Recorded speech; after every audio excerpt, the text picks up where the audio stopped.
어머님, 이제 명절에 어머니 집 안 갈 거예요. 차례 제사 지내기 싫어요. 며느라 갑자기 그게 무슨 말이니?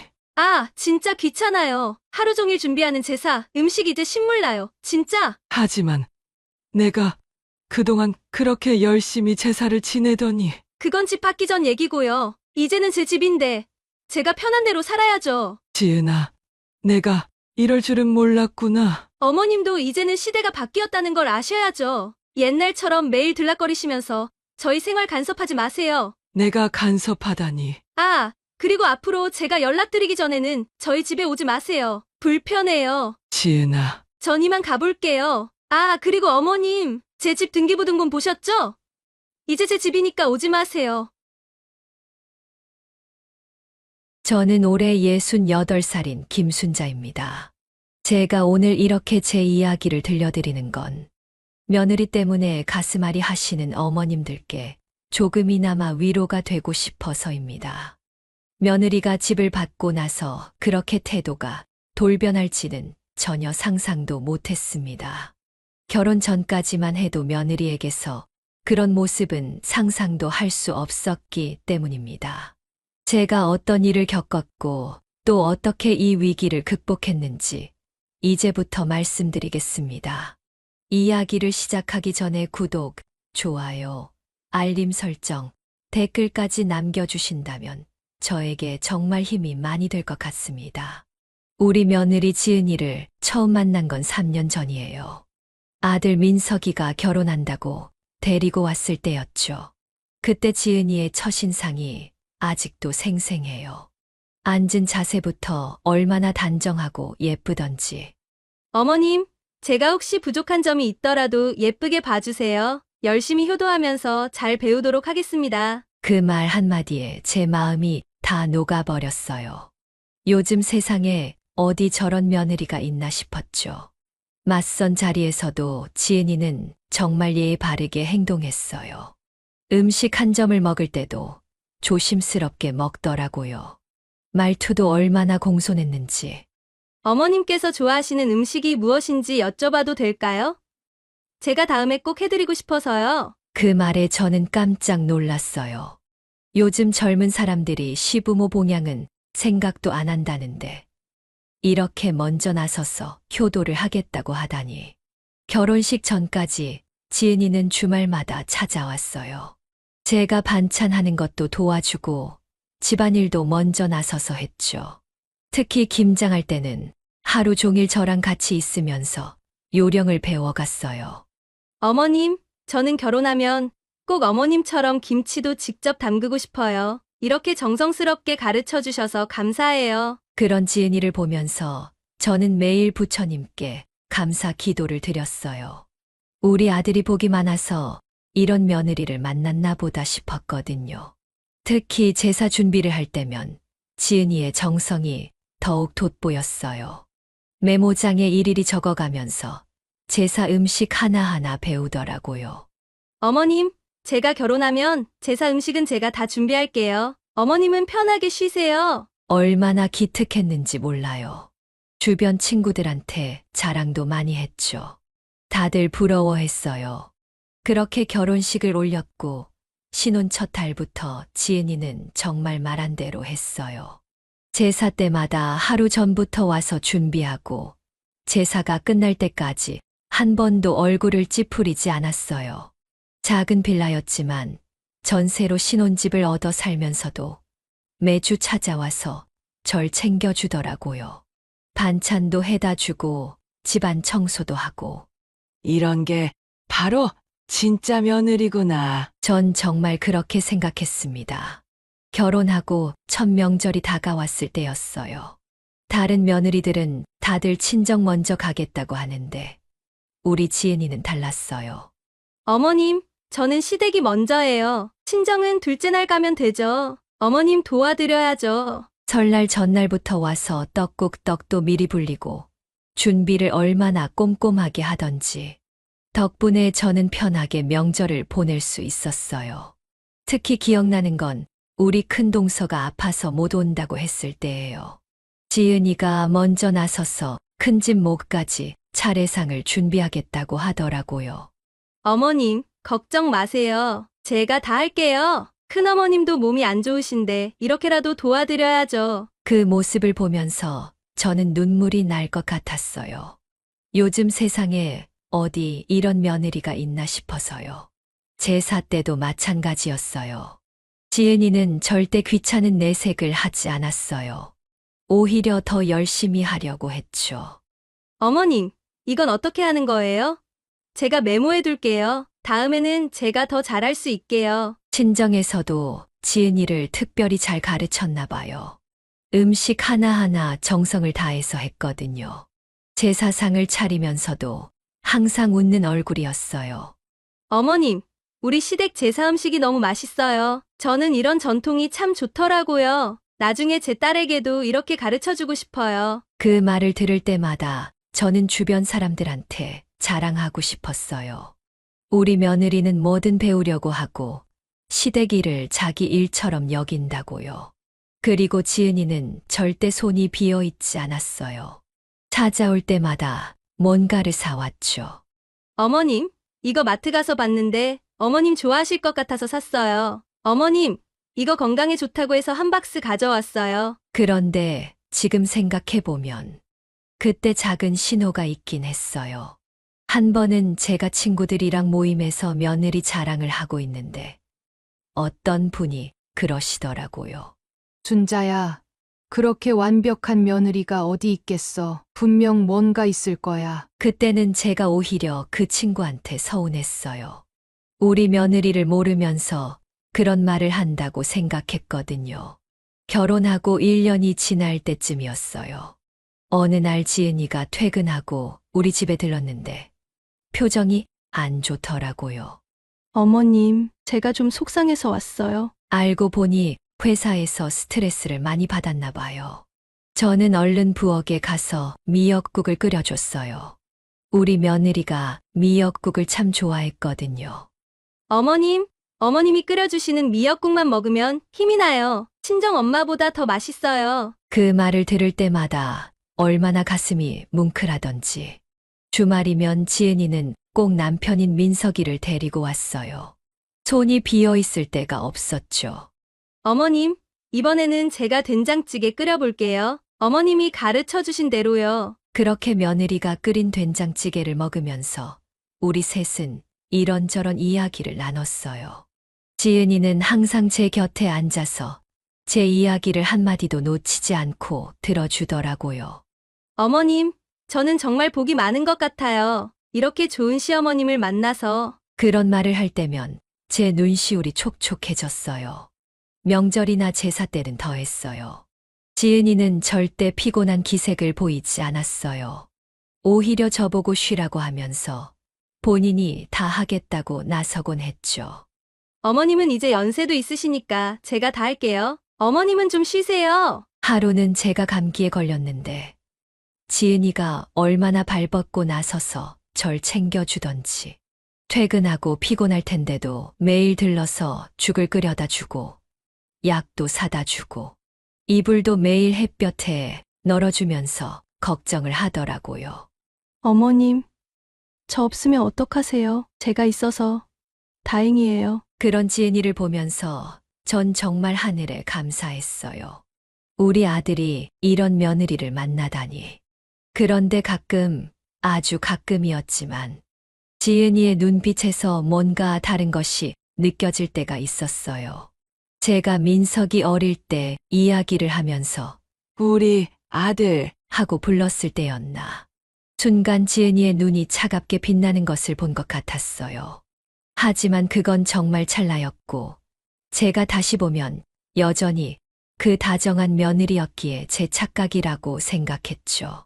어머님, 전 어머님이 정말 좋아요. 우리 앞으로도 이렇게 잘 지내요. 그 말만 들으면 제 마음속의 작은 의구심은 눈 녹듯이 사라졌어요. 하지만 그때 그 차가운 눈빛, 그걸 좀 더 진지하게 받아들였어야 했나 봐요. 그러고 보니 지은이가 은근슬쩍 집 이야기를 꺼냈던 때가 있었어요. 결혼 2년 차에 접어들 무렵이었죠. 어머님, 저희 집은 언제쯤 가질 수 있을까요? 밥을 먹다 말고 지은이가 그런 말을 했어요. 그때 처음으로 제가 지은이의 눈빛에서 뭔가 다른 것을 느꼈던 것 같아요. 하지만 곧바로 지은이가 웃으면서 말했죠. 아이고, 제가 너무 앞서 나갔나요?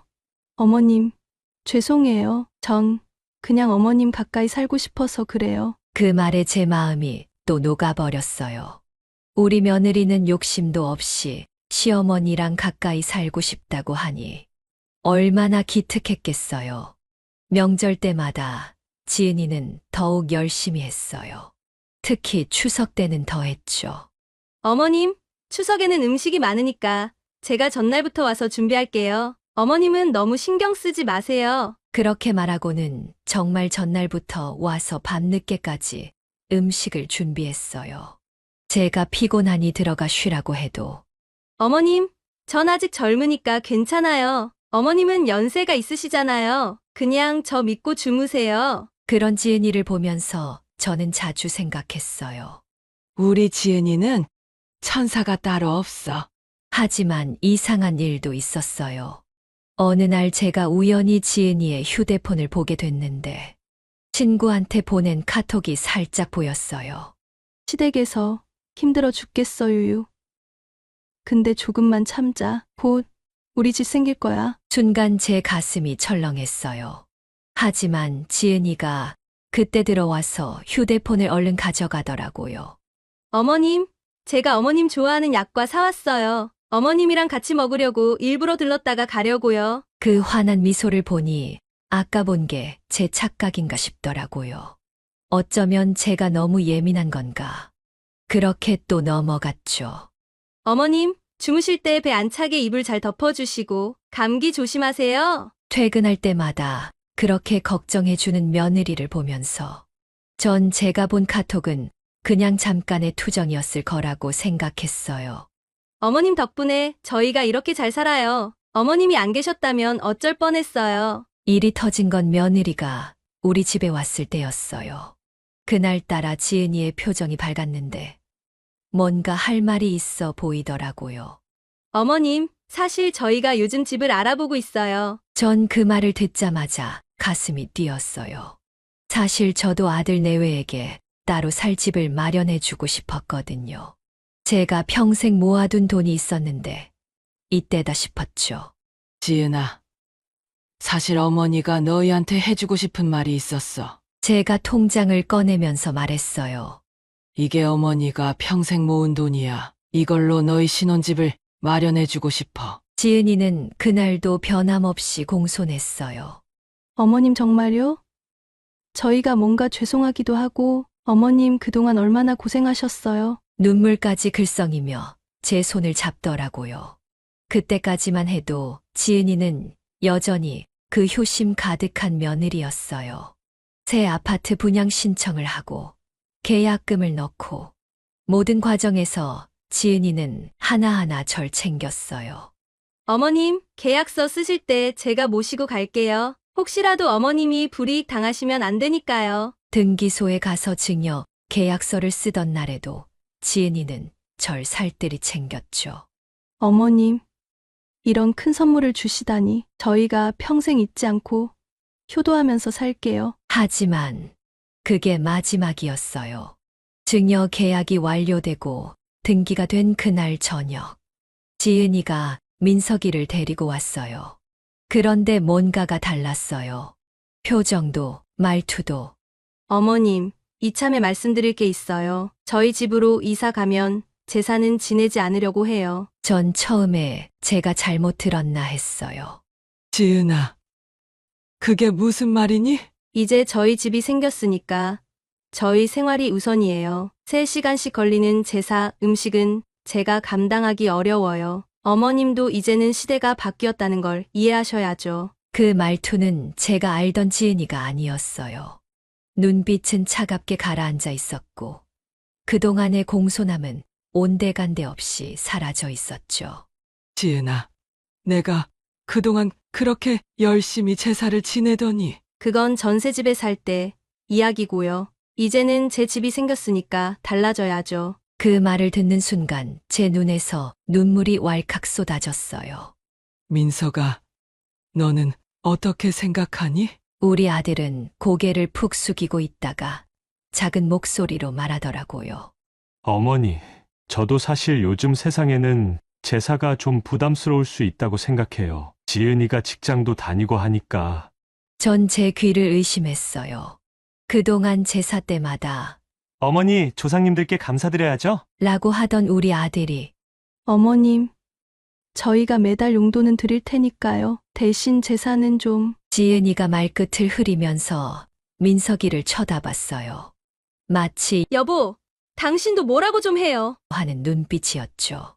어머니, 지은이 말이 일리가 있는 것 같아요. 요즘은 다들 간소화하고. 그렇게 우리 아들마저 지은이 편을 들었어요. 다음 날부터 지은이의 태도는 더욱 달라졌어요. 전화를 해도 잘 받지 않고 받아도 목소리가 퉁명스러웠죠. 어머님, 저 지금 회사에서 바빠요. 나중에 전화할게요. 그러고는 전화도 안 하고 주말에도 오지 않았어요. 제가 보고 싶다고 하면 어머님, 이사 준비하느라 정신이 없어서요. 짐 정리하고 이것저것 싸느라. 민석이한테 전화해도 마찬가지였어요.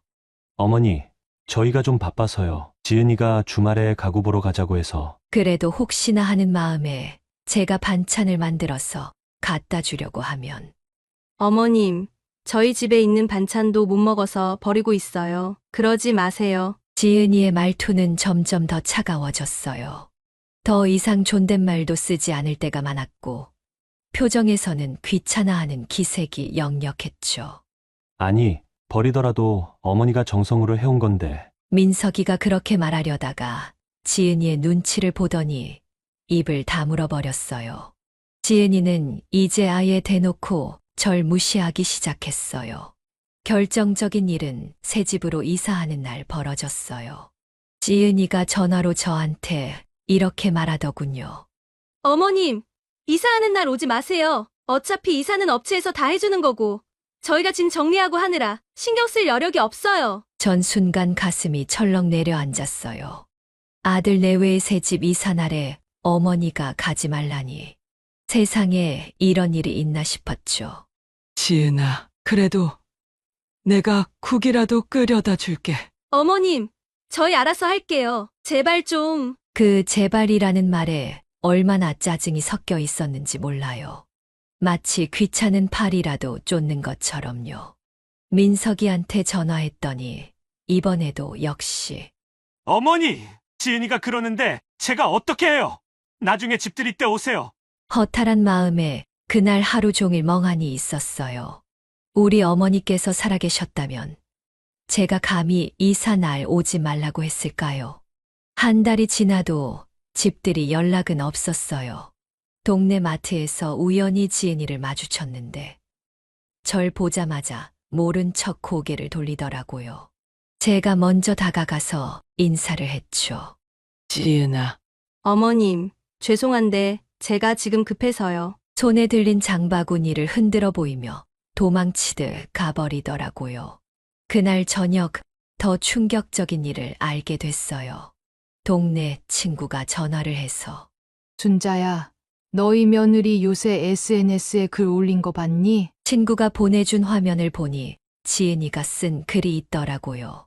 드디어 해방. 이제 남편이랑 둘이서만 살 수 있게 됐다. 시어머니 눈치 안 보고 산다는 게 이런 기분이구나. 그리고 그 밑에 달린 댓글. 언니 축하해요. 저도 얼른 시댁 돈으로 집 사서 독립하고 싶어요. 유유. 그 댓글에 지은이가 답글을 달았더군요. 시어머니 환신 좀 샀더니 이렇게 대박 터졌지. 이제 다신 안 볼래. 그걸 읽는 순간 온몸에서 힘이 빠졌어요. 그동안 제가 받았던 효도가 지은이의 그 다정한 미소가 모든 게 연기였다는 걸 실감하게 되더라고요. 그날 밤, 전 한숨도 못 잤어요. 평생 모은 돈으로 사준 집이 결국 저를 멀리하기 위한 수단이 되어버렸다는 게 너무 서럽더라고요. 며느리의 SNS를 본 후로 전 매일 밤잠을 못 잃었어요. 밥도 넘어가지 않았고 하루 종일 멍하니 있다가 한숨만 쉬었죠. 그러다 어느 날 우연히 TV를 보게 됐어요. 법률 상담 프로그램이었는데 증여 계약에 대한 이야기를 하더라고요. 증여는 민법상 수증자가 부양 의무를 이행하지 않거나 배신 행위가 있을 경우 철회가 가능합니다. 그 순간 제 머릿속에 번개가 치는 것 같았어요. 바로 그날로 전 법률사무소를 찾아갔어요. 변호사님께 제 상황을 설명했더니 어머님, 증여한 재산이라도 수증자가 증여자에 대한 부양 의무를 이행하지 않거나 배신 행위를 한다면 철회가 가능합니다. 그 말을 듣는 순간 제 눈에서 뜨거운 눈물이 흘렀어요. 그동안의 서러움이 한꺼번에 터져 나온 거죠. 변호사님, 제가 어떻게 하면 될까요? 우선 증거를 수집하셔야 합니다. 며느님의 태도, 변화나 언행에 대한 모든 것을 기록해 두세요. 집으로 돌아오는 길에 전 결심했어요. 더 이상 울지 않기로요. 이제는 제 권리를 찾아야겠다고 마음먹었죠. 그날 저녁 우리 친정어머니의 영정사진을 보면서 기도했어요. 어머니, 제가 너무 바보같이 살았죠? 이제는 달라질 거예요. 돈만 보고 효도했던 며느리의 죄값을 치르게 해야겠어요. 다음 날부터 전 일기를 쓰기 시작했어요. 지은이가 했던 모든 말과 행동을 하나하나 기록했죠. 통화 내용도 녹음하고 문자 메시지도 모두 캡처해뒀어요. 더 놀라운 건 그날 이후로 불면증이 싹 사라졌다는 거예요. 이제는 밥도 잘 먹을 수 있었고 표정도 밝아졌어요. 지은이가 저를 무시할 때마다, 통화를 거절할 때마다 전 더 이상 서러워하지 않았어요. 대신 이렇게 생각했죠. 그래. 너희가 지금 좋다고 닥달하고 무시해라. 어차피 그 집은 내 돈으로 산 거야. 언젠가는 그 집을 다시 찾아올 거야. 며느리의 SNS도 꾸준히 지켜봤어요. 지은이는 계속해서 시어머니를 비하하는 글을 올렸고, 전 그것들을 하나하나 증거로 모았죠. 우리 민석이가 제 생일날 전화라도 하면 어머니, 죄송해요. 지은이가 좀 피곤해서 못 가요. 전 이제 그런 말에도 섭섭해하지 않았어요. 대신 차분하게 대답했죠. 그래. 알았다. 너희 편한 대로 해라. 이제 제 마음속엔 분노 대신 차가운 계획만이 자리 잡고 있었으니까요. 제가 처음으로 한 일은 지은이의 친정어머니를 만나는 거였어요. 지은이 친정어머님은 평소에도 저를 많이 걱정하시던 분이었거든요. 제가 전화드려서 차 한잔 하자고 했더니 흔쾌히 약속을 잡아주시더라고요. 사돈어른, 제가 오늘 이렇게 찾아뵌 이유가 있어요. 제가 그동안 모아둔 증거들을 보여드렸어요. SNS 글들, 문자 내용, 녹음한 통화. 사돈어른, 저는 솔직히 우리 지은이가 많이 잘못했다고 봅니다. 사돈어른이 한숨을 쉬시더라고요.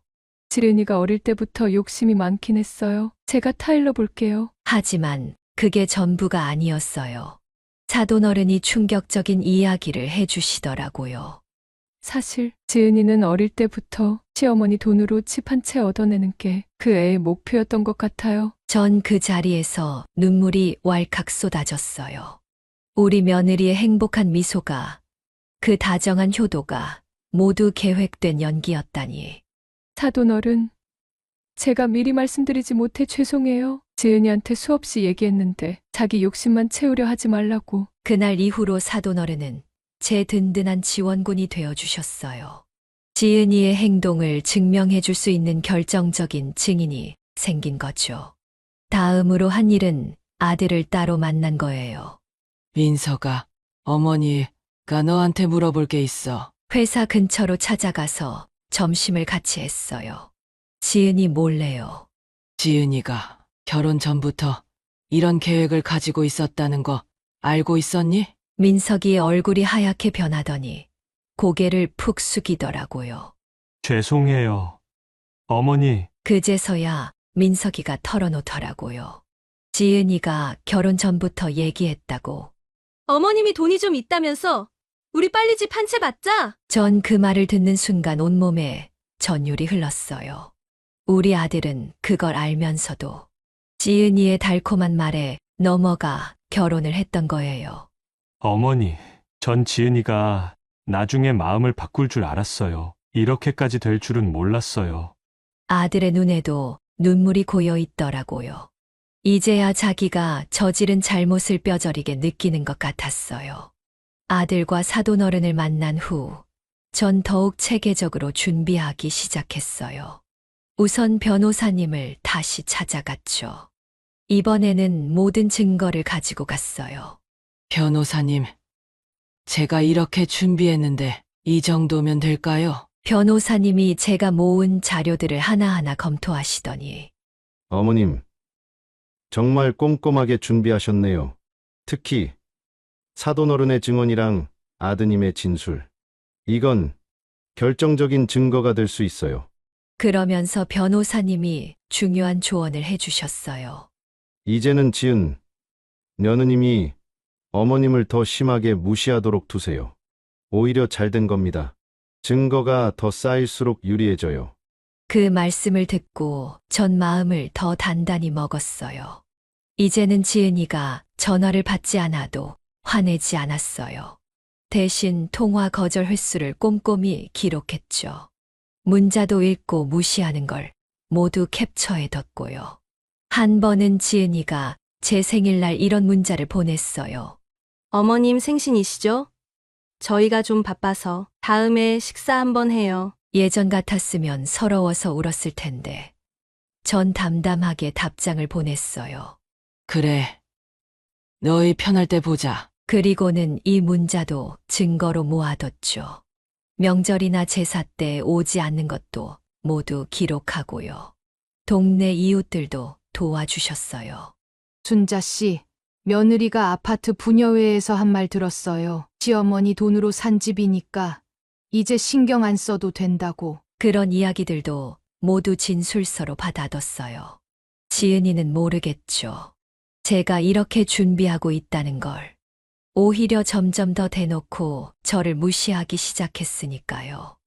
SNS에는 이런 글도 올렸더라고요. 시어머니가 집 사준 걸로 자기 며느리인 척 하라고 하시네. 이제 그런 거 안 할 거예요. 내 집인데 뭐가 문제죠? 그 글을 본 제 마음이 어떨 것 같으세요? 하지만 전 웃으면서 그 글도 캡처해뒀어요. 이제는 더 이상 가슴 아파하지 않았으니까요. 오히려 그 글 하나하나가 제 복수의 증거가 된다는 걸 알았거든요. 증거를 모으던 중에 뜻밖의 연락을 받았어요. 어머님 맞으신가요? 저는 지은이 대학 동창 김미영이라고 합니다. 한밤중에 온 문자였어요. 처음에는 누군가의 장난인 줄 알았죠. 죄송합니다만 제가 어머님께 꼭 말씀드려야 할 게 있어서요. 미영이라는 사람과 통화를 하게 됐는데 그 이야기는 정말 충격적이었어요. 사실 지은이가 결혼하기 전부터 계획이 있었어요. 시어머님 돈으로 집 사서 독립하고 그 다음에는 시어머님과 연을 끊겠다고. 알고 보니 지은이는 친구들과 단체 채팅방을 따로 만들어서 거기서 계획을 공유했다는 거예요. 저도 처음에는 지은이의 농담인 줄 알았어요. 근데 결혼하고 나서도 계속 그런 얘기를 하는 거예요. 시어머니 한심 사서 집부터 받아내자. 등기 이전만 되면 그때부터는 내 맘대로 할 거야. 미영 씨가 메시지로 예전 채팅방 내용을 보내줬어요. 지은이가 한 달 전에 저희 단체 채팅방에서 나갔는데 채팅 내용이 그대로 남아있어요. 제가 캡처해서 보내드릴게요. 채팅방에는 지은이의 생생한 속마음이 드러나 있었어요. 작전 성공. 시어머니가 드디어 집 사준대 크크크. 이제 등기만 하면 끝. 다들 축하해줘. 시어머니 온종일 붙잡고 있으니까 진짜 힘들어. 근데 조금만 참자. 어머님, 제가 이런 연락을 드리는 게 맞나 고민 많이 했어요. 근데 지은이가 너무 변했어요. 예전의 지은이가 아니에요. 미영 씨의 목소리에도 안타까움이 묻어 있더라고요. 저는 지은이가 이렇게까지 나쁜 마음을 품고 있을 줄 몰랐어요. 어머님께서 이 사실을 아셔야 할 것 같아서. 이 증거는 결정적이었어요. 지은이의 계획이 처음부터 있었다는 걸 완벽하게 입증할 수 있는 정말 고맙습니다. 미영 씨, 통화를 끊자마자 변호사님께 연락을 드렸어요. 이제 진짜 승부를 시작할 때가 온 거죠. 미영 씨가 보내준 채팅방 캡처본을 보고 변호사님은 굉장히 고무적인 반응을 보이셨어요. 어머님, 이건 정말 결정적인 증거네요. 처음부터 계획된 일이었다는 걸 입증할 수 있는. 하지만 변호사님은 한 가지 더 조언을 해주셨어요. 증거는 충분하지만 혹시 지은님이 이 증거를 부인할 수도 있어요. 채팅방 내용이 조작된 거라고 주장할 수도 있죠. 그래서 저희는 더 확실한 준비를 하기로 했어요. 미영 씨가 채팅방에 있던 다른 친구들한테도 연락을 했더니 2명이 더 증언을 해주겠다고 하더라고요. 저희가 법정에서 직접 증언하겠습니다. 지은이가 결혼 전부터 이런 계획을 가지고 있었다는 걸. 이제 증거가 하나둘씩 쌓여가고 있었어요. 그러던 중에 또 하나의 결정적인 증거를 발견했어요. 지은이가 친구들이랑 나눈 통화 내용을 녹음해뒀던 미영 씨가 그것도 보내준 거예요. 시어머니한테 집 한 채만 받아내면 돼. 그 다음에는 얼굴도 안 볼 거야. 내 집인데 뭐. 시어머니가 무슨 상관이야. 지은이의 차가운 목소리가 녹음된 그 파일을 들으면서 전 마음을 더욱 단단히 먹었어요. 전 매일 밤 일기를 쓰면서 다짐했어요. 조급해하지 말자. 더 큰 복수를 위해서 지금은 참고 지켜보는 거야.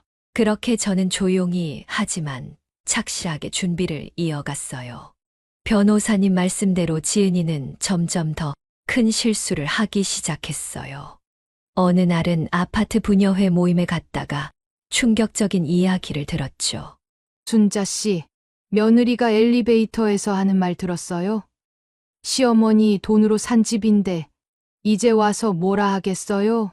하면서. 부녀회 회장님이 CCTV 영상까지 보여주시겠다고 하더라고요. 이런 며느리 처음 봤어요. 시어머니 돈으로 집 사고 이제는 완전히 시어머니를 무시하네요. 변호사님은 이 모든 자료를 하나하나 정리하면서 말씀하셨어요. 어머님, 이제 거의 다 모였습니다. 지은님의 본심이 여기 다 드러나 있네요. 전 이제 더 이상 가슴 아프지 않았어요. 오히려 마음이 더 단단해졌죠. 지은아, 내가 날 얼마나 우습게 보았는지 이제 똑똑히 보여주마. 모든 준비가 끝나고 드디어 행동을 시작할 때가 왔어요. 변호사님과 상의 끝에 첫 단계로 내용 증명을 보내기로 했죠. 수증자 박지은은 증여자에 대한 기본적인 부양 의무와 공경 의무를 저버렸으며 증여 계약 후 배신적 행위를 지속해왔습니다. 이에 민법 제556조에 따라 증여 계약 해제를 청구하고자 합니다. 그날로 지은이한테서 전화가 왔어요. 2개월 만에 전화였죠. 어머님, 이게 뭐예요? 농담하시는 거죠? 처음으로 제가 차갑게 대답했어요. 농담 같아 보이니? 어머님이 주신 거잖아요. 어떻게 이러실 수 있어요? 그래, 내가 줬지. 근데 너는 그 집을 받고 뭘 했니? 지은이의 목소리가 떨리기 시작했어요. 이러시면 안 돼요. 저희 이제 이사도 했는데. 너도 알잖아. 지은아, 내가 그동안 어떻게 했는지. 잠시 침묵이 흐르더니 지은이의 목소리가 돌변했어요. 어머님도 참 재산이 그렇게 아까우세요. 그래서 이러시는 거예요? 전 피식 웃었어요. 지은아, 너는 아직도 내가 돈 때문에 이러는 줄 아나 보구나. 가만히 있어. 곧 변호사님한테 연락할 거야. 그리고 전화를 끊었어요. 잠시 후에 민석이한테서 전화가 왔죠. 어머니, 제가 지은이 잘 타일러 볼게요. 제발 이러지 마세요. 민서가, 너도 알고 있었잖니? 지은이가 결혼 전부터 이런 계획을 가지고 있었다는 걸. 이제 와서 어머니 편은 못 들어주겠지만 적어도 방해는 하지 마라. 전화를 끊고 나니 오히려 마음이 편안해졌어요. 이제 돌이킬 수 없는 강을 건넌 거죠. 변호사님이 말씀하셨어요. 이제 시작입니다. 어머님, 마음 단단히 먹으셔야 해요. 법정에서 지은님은 굉장히 억울한 며느리인 척 할 테니까요. 첫 재판이 열린 날이었어요. 지은이는 법정에서 울면서 호소하더라고요. 저는 시어머님을 친어머님처럼 모셨어요. 다만 직장 생활하느라 자주 찾아뵙지 못한 것뿐인데 이렇게까지 하시다니. 지은이 변호사도 나섰죠. 증여는 일단 완료된 계약입니다. 설령 수증자가 증여자의 마음에 들지 않는다 해도 쉽게 취소할 수 있는 것이 아닙니다. 하지만 우리 변호사님이 그때 증거를 하나씩 제시하기 시작했어요. 먼저 SNS 게시물이었죠. 시어머니 돈으로 산 집이라고 매일 와보겠다고 하시네. 이제 제 집인데 왜 이러시는지. 문자 기록들, 생일날 오지 않은 것, 명절에 오지 않은 것, 제사에 불참한 것, 그리고 결정타가 나왔어요. 지은이의 대학 동창들이 보내준 채팅방 캡처본과 녹음 파일. 부모님 재산으로 집 한 채만 얻어내면 돼. 그 다음에는 얼굴도 안 볼 거야. 시어머니 환심 사서 집부터 받아내자. 채팅방 내용이 화면에 띄워지자 법정이 술렁였어요. 지은이의 얼굴이 하얗게 변했고 떨리는 목소리로 말하더라고요. 그건 조작된 거예요. 누군가 저를 음해하려고. 그때 법정 뒤쪽 문이 열렸어요. 미영이와 다른 2명의 친구들이 들어왔죠. 지은이의 대학 동창들이었어요. 저희가 직접 증언하겠습니다. 지은이가 결혼 전부터 이런 계획을 가지고 있었다는 걸. 그 순간 지은이가 자리에서 일어나 소리를 질렀어요. 언니들, 어떻게 이럴 수가. 재판장님은 조용히 모든 증거를 검토하셨어요. 그리고 마지막으로 제게 물으셨죠. 어머님, 마지막으로 하실 말씀이 있으신가요? 네, 저는 그저 우리 며느리가 진심으로 저를 딸처럼 생각해 주길 바랐을 뿐입니다. 하지만 제 진심은 욕심의 대상이 되어버렸네요. 일주일 후 판결이 나왔어요. 피고 박지은은 원고에 대한 기본적인 부양 의무와 공경 의무를 저버렸으며 증여 계약 체결 전부터 원고를 기만할 목적으로 허위 감정을 표현한 것이 명백히 입증되었습니다. 재판장님의 목소리가 법정에 울렸어요. 이에 본 재판부는 원고의 증여 계약 해제 청구를 인용하며 피고는 해당 부동산의 소유권을 원고에게 이전하라는 판결을 선고합니다. 그 순간 지은이가 자리에서 일어나 오열을 하더라고요. 어머님, 제발 이러지 마세요. 저희가 잘못했어요. 하지만 전 더 이상 마음이 약해지지 않았어요. 지은아, 너는 내 돈으로 산 집을 가지고 나를 무시했어. 이제 와서 눈물을 보여도 소용없어. 민석이도 울면서 제 손을 잡았어요. 어머니, 저희 어디로 가야 하나요? 그건 내가 결정할 일이지. 난 그저 내 것을 되찾았을 뿐이야. 그날 저녁 집에 돌아와서 문득 거울을 봤어요. 제 얼굴에 옅은 미소가 있더라고요. 이건 단순한 복수가 아니었어요. 돈만 보고 효도했던 며느리에게, 그리고 그걸 알면서도 방관했던 아들에게 주는 인생의 교훈이었죠. 사돈 어른께 전화가 왔어요. 정말 죄송합니다. 제가 딸을 잘못 키웠나 봅니다. 아니에요. 사돈님, 지은이가 앞으로 이걸 교훈 삼아 더 나은 사람이 됐으면 좋겠어요. 며칠 뒤에 들으니 지은이와 민석이는 작은 전셋집을 얻어 이사를 갔다고 해요. 이제 그 집은 제 명의로 다시 돌아왔어요. 전 그 집을 팔지 않기로 했어요. 언젠가 지은이가 진정으로 잘못을 뉘우치고 진심으로 효도하고 싶다는 마음이 생긴다면 그때 다시 줄 수도 있으니까요. 하지만 그건 먼 훗날의 이야기겠죠. 판결이 난 지 한 달이 지났어요. 어느 날 민석이가 퇴근길에 찾아왔어요. 많이 수척해진 모습이었죠. 어머니, 지은이가 많이 달라졌어요. 아들 말로는 지은이가 매일 밤 울면서 반성한다고 했어요. 한 번은 새벽에 일어났는데 지은이가 거실에서 혼자 펑펑 울고 있더라고요. 제가 왜 우냐고 물으니까 민석이의 목소리가 떨렸어요. 자기가 얼마나 어리석었는지 이제야 알겠대요. 돈 때문에 이성을 잃고 어머님 마음을 몰라드렸다고. 전 아무 말 없이 찻잔만 만지작거렸어요. 어제는 지은이가 어머님 사진을 보면서 한참을 울더라고요. 제가 옆에서 달래주려고 했는데 지은이가 뭐라고 하던 자기는 이제야 진짜 효도가 뭔지 알겠대요. 어머님이 우리한테 집을 주신 게 그저 물질적인 게 아니라 어머님의 평생 사랑이 담긴 거였다고. 창밖을 보니 어느새 비가 내리고 있었어요. 사실 저도 많이 반성했어요. 어머니, 제가 아내 편만 들면서 어머님 마음은 전혀 헤아리지 못했죠. 민석이의 눈에 눈물이 고였어요. 지은이가 그러더라고요. 우리가 진심으로 뉘우치고 어머님께 용서를 구하자고. 근데 저희가 어떻게 다시 어머님 앞에 설 수 있을지. 그제서야 제 마음에도 작은 변화가 생기는 걸 느꼈어요. 그렇게 2달이 지났어요. 매주 우리 집 우편함에는 지은이가 보낸 편지가 들어 있었어요.